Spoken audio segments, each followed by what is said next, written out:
સોલંકી, મૂળ રહેવાનું હાજીખાના બજાર, અને વડોદરા બરાબર 25 વર્ષથી રહું છું. મારો બાબો પ્રતિકસિંહ રણવીરસિંહ સોલંકી વિવેક કંપનીમાં નોકરી કરે છે, 1 વર્ષથી નોકરી કરે છે.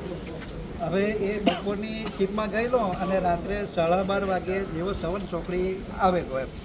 હવે સવન ચોકડી ગાડી પાર્ક કરેલી, ત્યાં આગળ એ ગાડી વરસાદના હિસાબે કંઈ નહીં ચાલી એમ, તો એના ભાઈબંધને ફોન કર્યો તો ભાઈબંધ ત્યાં આગળ ગાડી લેવા ગયો. તો પ્રતિક અને એના ભાઈબંધ ગાડીને એ કરીને લાવતા હતા, વ્હીકલ કરીને એમ, દોરીને એમ, ને એ પોતાની બિલકુલ સાઈડે ધારે ચાલતા હતા.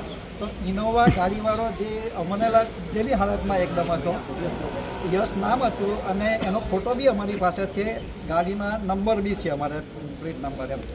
તો એ રોંગ સાઈડે આવી અને પ્રતિકને આખો એ ઉડાડી અને જતો રહ્યો, અને પાછી રિવર્સ મારીને એ ગાયબ થઈ ગયો. તો પોલીસ ખાતું રાતે 12:30 વાગ્યા હોય, એમને જાણ તો થઈ જ હોય એમ, છતાં બી એ લોકોની એટલી બિનકાળજી, ઉપરથી દબાણ હશે એમનું કોઈનું એમ, તો એ લોકોએ કોઈ કાર્યવાહી કરી જ નથી. ને સવારમાં અમે જ્યારે ફોન કર્યો તો પીએસઆઈએ મને એવો જવાબ આવ્યો છે કે હું ગાડીવાળાને બી 1 કલાકમાં હાજર કરું છું અને એને બી હાજર કરું છું એમ, માલિકને એમ.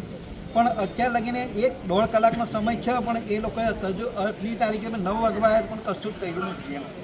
તો આ કોઈનું દબાણ છે કે પોલીસ ખાતાવાળા હપ્તા લેવા હારું આ કામ કરી રહ્યા છે એમ. આ ઘટના જે થઈ તેમાં જે પણ આ ઘટનાને અંજામ આપનારનું તમને નામ ખબર છે? નામ ખબર છે. શું નામ છે એનું? યશ છે. યશ? આ એક ખાલી યશ છે? એનું આખું નામ શું છે? એ તમે જાણો છો એને? હા. અને એને આઈ વિટનેસે જોયેલો છે? હા.